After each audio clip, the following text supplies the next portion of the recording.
of 1938.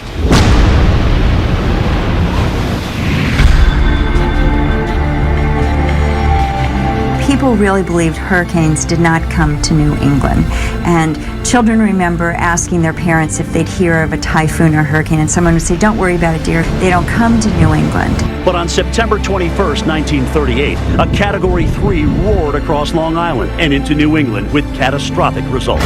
First of all, people didn't know it was coming. They didn't even put the warning up until after the center had already come ashore by about an hour and a half.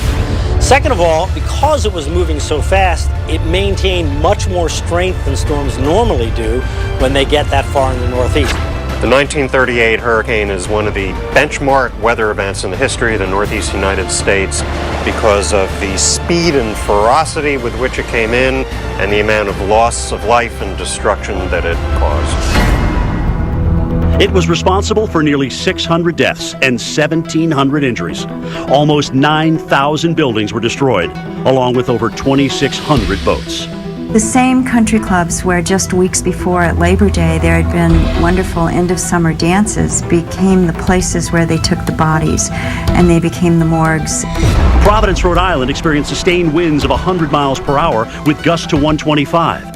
Across southern New England, there was extensive damage to roofs, trees, and crops. Widespread power outages lasted several weeks in some areas. Downed power lines resulted in disastrous fires in New London and Mystic, Connecticut. This hurricane not only had strong winds that caused widespread swaths of damage, but it also had storm surge of tremendous magnitude and gigantic waves on top of that. The center made landfall at the time of astronomical high tide. So you had those waves on top of the storm surge up to 15 feet. Downtown Providence was submerged under a storm tide of almost 20 feet during rush hour. It was a terrible situation. You had people drowning in the streets. People didn't know where their loved ones were. People at home didn't know if anyone was going to come home. Some can't swim and don't make it. They're never seen again. The 1938 hurricane is one of the worst case hurricane scenarios that we have on the coastline because it affects such a populated area in such a big way.